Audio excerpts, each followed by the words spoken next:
मी आत्महत्या करीन. तू माझी नाही ना, कुणाचीच नाही.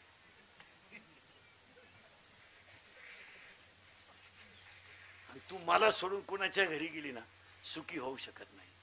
पण ती जाईपर्यंत तू राहू शकत नाही.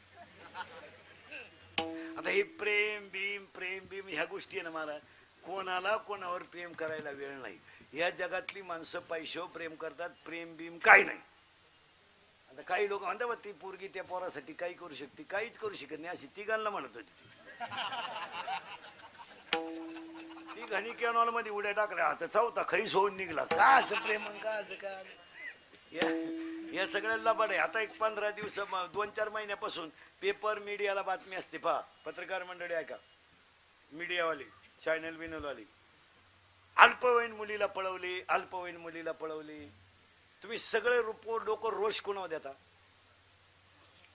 मुलावर. तुम्ही आरोपी कोणाला ठरवता? पुरीचा दोषच नाही का? अहो ते 15 वर्षाची टोणगी आहे, तिला कळत नाही का? ती शिमडी बिमडी आहे का? तिला अक्कल नाही का? यानं तिला रिचार्ज मारलेलं चाललं, बॅलन्स टाकलेला चालला, मोबाईल खर्च चालला, त्याच्या गाडीवर तोंड बांधून हिला फिराय गोड लागलं, मागून का जड गेलं? हिच्याकडे 10-10 हजाराचा मोबाईल, हिच्या मोबाईल मध्ये हजार रुपये बॅलन्स. हिने कधी एसटीचा पास पंच करायचा नाही आणि मला फुस लावली. थोबाडं फोडून टाकले पाहिजे पुरींचे पहिले. आणि पुरीचे सगळे चाळे तिच्या आईला माहित असतात. ते आया खोडीच्या आहेत खऱ्या. रविवारी पोर शाळेत जाती, ती म्हणती जादा ताशी वाड्याला भरतो का जादा. आणि पोरगी पळून गेल्यावर आई म्हणती मला अंदाज आलता, म्हणजे तू काय कुंभमेळ्याला उलटली होती. हा विनोद नाही महाराज. तुम्ही वन वे ट्रॉफिक कधी पाहू नका. पॉझिटिव्ह अधिक निगेटिव्ह नाही. नुसतं पोराला दोष देण्यात. 15 वर्षाची पोरगी येते, तिला सगळं कळतं. त्या बिचाऱ्यानं घड्याळगा ठू पेट्रोल टाकायचं आणि मग वांबरूच्या गाठाने तिला वर इंडवायचं. काय करायचं त्याने?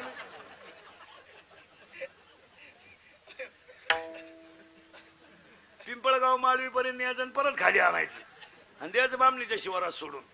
माझ्यावर अन्याय झाला, थोबाडं फोडले पाहिजे. अन्याय का झाला? कोण प्रेम करायला मोकळे? हा पागलपणा आहे. 15 वर्षापूर्वी पुरी जर नवऱ्याच्या घरी चालली तर पुरीची आई सांगत होती पोटभर खायचं आणि दणकून काम करायचं. तक्रार आली तर तू येन. मी अडाणी बाई होती पण हुशार.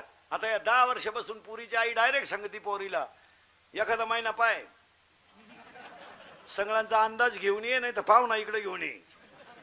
खाल्ल्या वावरात कांदे वाट्यानं करील पण तो पोट भरायचं.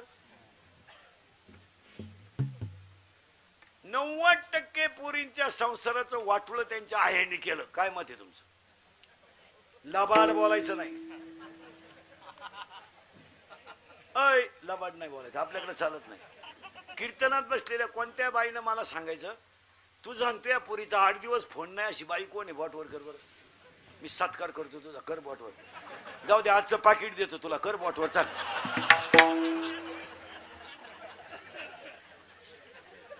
कर बरं वाट. खोडीची काय बोलत असते तू पुरुषी रोज? काय कालून केलं? बोंबील भाजली खाती, जीवली का झोपली का? किती बकर झाली की तुझ्या शेळीला? ती म्हणली 3 बाया 1 कुठं पिन. तुला काय करायचं ते कुठं तू?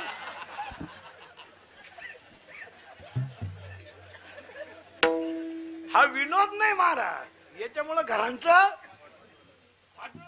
लोक काय करतात महाराज, एक गोष्ट पाहतात आणि 3 झाकून नेतात. तसं नाही. प्रत्येक गोष्टीचा अभ्यास जर केला ना, काय आपण म्हणतो पोरं बिघडली, पोरं गाल बिघडतील. पोरांना खतपाणी तुम्ही घालताना 70ची पल्सर आहे 10वीच्या टोन गेला. उगाच कबर बांध एवढं. 1 साइड भांगपाटी तर बगलात गुशिड्या त्याच्या अंडरपॅन्टला वाते खाजी दिंडा देईन त्याला 70ची पल्सर आणि 10चा मोबाईल त्याच्याकडे, 2-2.5 हजाराचा त्याच्या पायात बूट. ते माझ्यातल्या नाही करीन ना, काय करीन? ते कुत्र्याला लाता आणि ते गाडीवर चाललो, त्याचा बाप पिसाळलेला होता. त्याला वरून खर्चायला 100. कोण द्यायचे? बापानं पेट्रोलला. मग हिनं द्यायचे 100. ही तर लई खोडीची. हिनं उलट पोराला म्हणायचे 100 राहू दे, त्याचं ऐकू नको. त्याचं ऐकू नको. तो पहिल्यापासून तसाची. कोण तो? त्याला मी 9वी पासून पाहते. आता त्या पोरांनी वाढदिवस साजरी करायला सुरुवात केली. आता आपली हायवेच्या कडेची गावची मंडळी वाढदिवस घरी करीत नाही. डाव्यावर केक ठेवायचा मधी, त्याच्यावर सामुदायिक लघवी करायची सगळ्यांनी. तू केक आणि लघवी एकत्र करून एकमेकाच्या तोंडात घालायची. Happy birthday to you. पप्या खरंय का खोटंय? आपले भक्त खोटे नाही बोलते. पायरीवरचे लहान आले पोरं, पायरीवरचे लहान आले पोरं, खरंय का खोटंय? हा पटकन बोला पोरांनो. आपल्या घरात पप्पाचं मम्मीचं भांडण झालं, सगळ्यात जास्त स्पीड मध्ये कोण बोलती? करेक्ट. आणि भामट्यावानी खाली मान घालून कोण ऐकतो? पप्पा. मग आपल्या घरात भामटा कोण? पप्पा. आणि घरातला हेडमास्टर कोण? मम्मी. करेक्ट. बारीक उत्तर द्या, जोरात बोला, घाबरायचं नाही. मी आहे तुमच्या बाजूने, घाबरत नाही. पोरांनो, आपल्या घरात पप्पा सगळ्यात जास्त कोणाला घाबरतो? मम्मीला. या 4 गुरुवारचा प्रसाद या.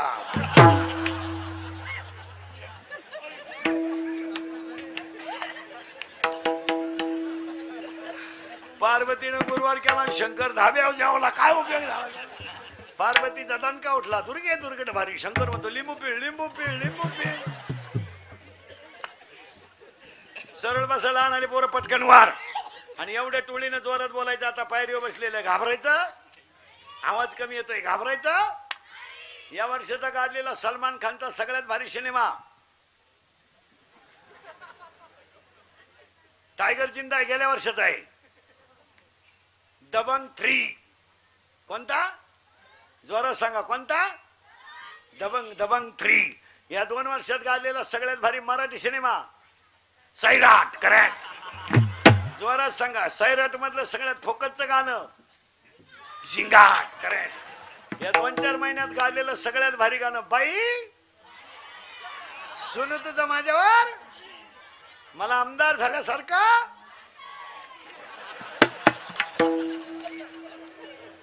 आणि ह्या आठवड्यात डीजेला आलेलं इंद्रिकरचं नवं गाणं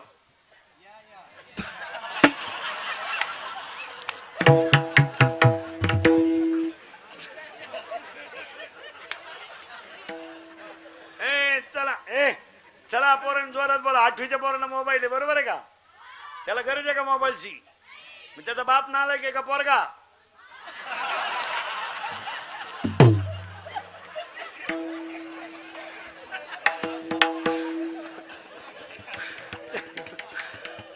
चला पुढं. 2.5 तास आपली मुलगी मोबाईल वर बोलते, मग आई मूर्ख आहे का पोरगी? आई. करेक्ट. मान जोरात बोला. आपल्या घरात 2च माणसं हलकट आहेत, आई आणि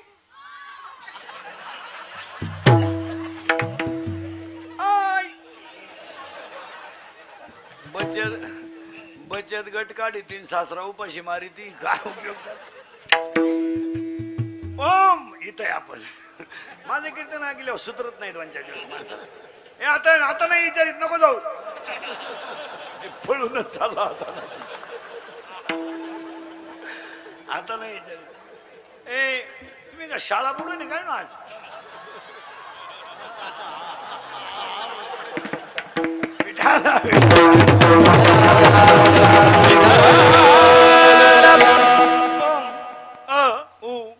इथं आपण आता याच्यातून जे निघेल त्याने देह ब्रह्मरूप होईल. परत निघाय का? देह ब्रह्मरूप झाला की घडेल त्याचं नाव भक्ती. भक्तीची व्याख्या परत आहे का बरं का? तुम्ही ओम शब्दाचा जप केल्यामुळं शरीर कसं होईल? पवित्र होईल. हरिपाठ कृती मुख्य जरी काय पवित्रची होय. हा देह पवित्र झाला की काय होईल ऐका? समड्यावरचं प्रेम तुमच्या कमी होईल आणि नामावरची प्रीती वाढेल. नामावरची प्रीती वाढत जाईल आणि भजनातलं प्रेम वाढत गेलं का चमड्याचं शरीर राहणार नाही, ते ब्रह्मरूप होईल. आणि ब्रह्मरूप ज्याच्यामुळे होईल त्याचं नाव भक्ती, आणि जे प्राप्त होईल त्याचं नाव ज्ञान, आणि ज्याने मिळेल त्याचं नाव वैराग्य. 15वा अध्याय असं सांगतोय, अध्याय नंबर 15 ओवी नंबर 35. विरक्ती वाचूनी ज्ञानाशी तगणेच नाही. पुरावा आहे त्याला. हातात घेतलेला घास तोंडात गेला तर जेवला, आणि गावातला गेलेला त्याच गाडीत घरी आला तर आला. तो जर ॲम्ब्युलन्स मध्ये आला तर गेला. आणि चिंता करायचं काय कारण नाही. काय करायचं चिंता करून? आपण काही आणेल नाही, आणि ज्यांच्यासाठी कमावलंय त्यांना काय त्याची गरज नाही. आपली औलाद आपल्याला विचारी ती काय केलंय माझ्यासाठी. आता आपण केलं ते सांगायचं का? बाप म्हणला मारली झक मग आता काय करेल? तो लगेच म्हणतो कोणी मारायला सांगितली म्हणजे झटेच्या नाही. येत काय तासाच्या बाहेर पडलेलं बी वळपायला तकलीफ करतं. माझी भाषा थोडीची. अध्याय नंबर 9 ओवी नंबर 38. मुडा हुनीबीची काढले निर्वाळे भूमी पेरले, ते सांडवी खुरी गेले ते काही. लाटणं मोडल पण वाकणार नाही, दगड शेवाळल पण पाझरणार नाही, कीर्तनकार मरतील तरी जनता सुधारणार नाही. यावर आपलं मत काय? निमे अर्धे मेले, आम्ही धक्क्याला लागलो.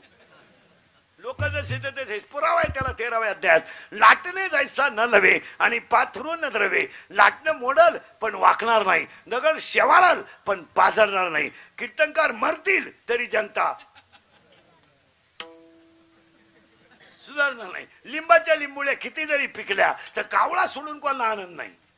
ओवी बाग किती सुंदर आहे 9व्या अध्यायात. लिंब लिंबोळी आला तो कावळ्याशी सुकाळ झाला. प्रेताला केलेला मेकअप व्यर्थ आहे, खडकावर पडलेला पाऊस व्यर्थ आहे, बाजून पिळलेलं बी व्यर्थ आहे, रक्तात परमार्थ नसेल तर परमार्थ व्यर्थ आहे. यावर तुमचं मत काय? परमार्थ रक्तात असावं लागतं. कोणी उठायचं? माया पोराला पाकवा शिकवा. खोल्याचं याडं निघलं तुझं कुठं शिकतो बावळाटा? कोणी उठायचं माया पोराला कीर्तन शिकवा. कीर्तनकारांचीच कटाकटा 90 आणत्यात. तुझं कुठं सुधरितो बावळाटवानी? कोणी उठायचं? मला नाही नाही नाही नाही नाही. माना नाही तर नका मानू, पण विद्वत्ता, राजकारण आणि परमार्थ या गोष्टी रक्तात असावं लागतात. तुमचं काय मत आहे? असं कोणी उठायचं माया पोरा आणि कोणी उठायचं माया पोराला भजन शिकवा, काल झकमारा शिकवा. 80% भजनांची पोरं खालास आहेत. बाप पाठ बसून एवढा बोंबलतोय, तुझे निडळी कोटी चंद्रप्रकाश आहे, कमल नयन हरीचे वदन असे. त्याचाच पोरे आला काळ्या पिशीत मटाण घेऊन. मग बाप म्हणतो उभा राहून या कैसा हलवी तो बाहो, बाप रखमा देवरू विठ्ठल. मग भरला त्याचा पोऱ्या मागून. मग बाप म्हणतो पिवळा पितांबर कैसा गगनी झळकला, गरुडावर बैसोनी माझा कैवा. दिली पोरेनं बापाच्या ठेवून. मग बाप म्हणतो विठोबाचे राज्य आम्हा नित्य दीपावळी. आणि आला बिन भिशीचा दिंडीत बसला आमच्या बोकांडी. ये विठाबाई मावून. अरे तसं चालतं का? गाथ्यातलं प्रमाणे त्याला अर्थ लोपले पुराणी, नाश केला शब्द ज्ञानी. आणि इकडे पुरावा आहे त्याला माऊलीच्या ओवीत. का मृत जायचा शृंगारीला, का गाढव तीर्थी हानीला. अजून एक ओवी आहे त्याला 15व्या अध्यायात. वांजेच्या लेखा कैची जन्मपत्रिका. मारुतीची पोरगी शुकाचार्याच्या पोराला दिली, चला लग्नाला. ते जमणारच नाही. माना नाही तर नका म्हणून. 4 महिने काशीला गेला भागवत शिकायला. आला शिकून भागवत. ठुली कथा गावात. ज्या गावात कथा ठुली त्या गावातूनच रुक्मिणी घेऊन गेला. केवढ्यात पडली कथा.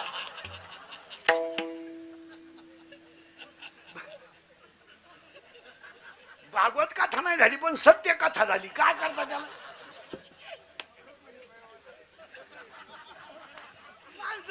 महाराज महाराज पुळे परमार्थ पुळे पण सुळावरची आहे.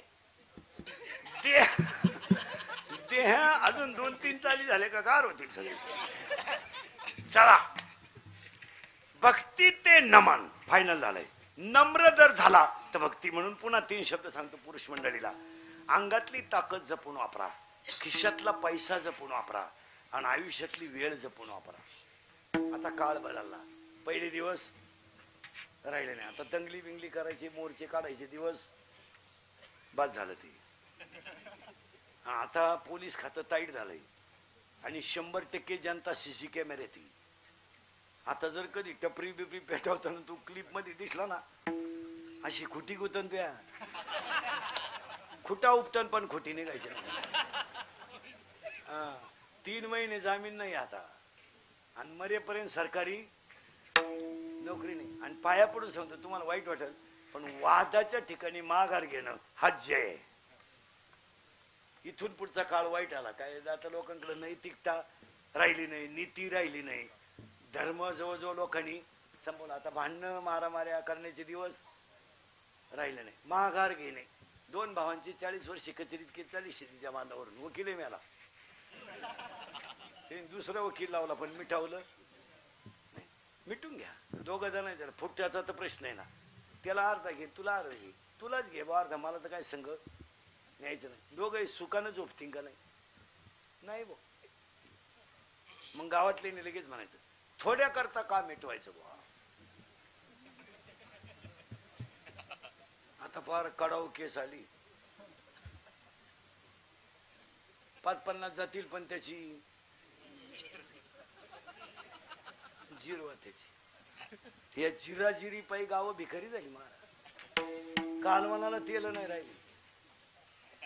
पण तारखेला हजरगडी 10:30लाच लिंबा खाली उभा. वकिलाला म्हणायचं मंगळवारी या चालली. काय आलं भांडणं, त्यांना मजा नाही राहिल्यात. राग आला बायको उचलून आपटली, मेली बायको. तुम्हाला औषध सांगून देतो ना, नवरा बायकोचं भांडण झालं ना फक्त 2-3 मिनिटं बायको पाहत राहायचं, बोलायचं नाही काही. ती पिसाळली का ती गप्प बसलच ना. तेवढ्या झपाट्या त्यानं उचलून आपटली, जागेवर मेली होती. पैशाचा वापर जपून करा. लक्ष्मी चंचल आहे. आणि काही नवीन आणायचं. चांगले गोल गुलाबजांबू होते. कोणत्या बापाचं काय गेलं, गुलाबजांबूच लांबकोळा केला. काय गेलतं का कोणाचं. आता असं नाही राहिलं गुलाबजांबू. चांगले म्हातारे माणसं टपाटप तोंडात टाकायचे. काय गेलतं का. चांगली बुंदीन गुलाबजांबू सेपरेट होते. मारली झक. राजा राणी. राजा एवढा, राणी एवढी. राजाला कळलं सुद्धा नाही राणीची टाकली का मुका घेऊन गेली. काय तुला विनोद नाही ना. पैशाचा नाश. आता एक लग्नात पद्धत आली आपल्याकडं फाजील. पैशाचा नाश. मंगलाष्टकाच्या टायमाला नवरा नवरी मधून येणार. ते गेट केलंय. तो नवरदेव भाड्याच्या गाडीत आला. 35 रुपयाचा चष्मा घेतो लिंबा खालचा. तो हायवेला मिळतो ना. तो आता 100ला झाला नाही तर 35लाच होता पहिला. त्याच्या मागं 2-4 पोरं खांब्यासाठी लटकेल. त्या नवरी मागं 2-4 याडपाट पुरी. इतकी मेकअप. कलवरी लग्न नवरीचं आणि कलवरीची ब्युटी पार्लर. ब्युटी पार्लरला गेल्यावर 4 गोष्टी करावं लागत्या पोरीनं. पहिलं फिशिंग करावं लागतं, नंतर मिक्सिंग करावं लागतं, नंतर सिरेमिक्स करावं लागतं आणि शेवटी हेअर सेटिंग करावं लागतं. असा 21 दिवसाचा कोर्स आहे तो. फेसिंग म्हणजे खड्डे भरणे, डांबर वतणे, पुळ्या बिळ्या काढून टाकणे. मिक्सिंग म्हणजे याला शेप देणे आणि सिरेमिक्स म्हणजे इथल्या फटीत चमकी भरणे,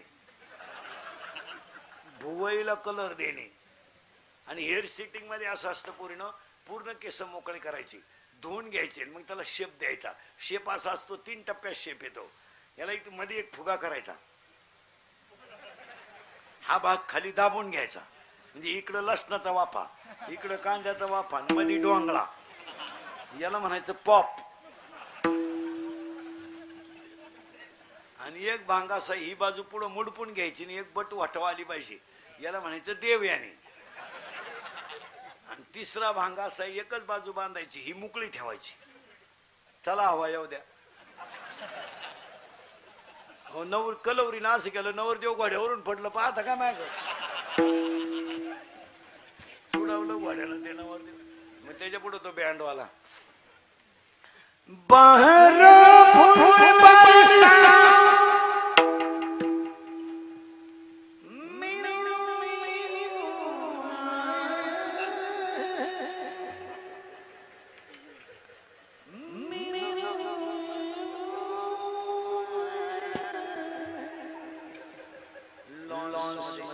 शांतता. जसं प्रेत पेटवायचं आता शाय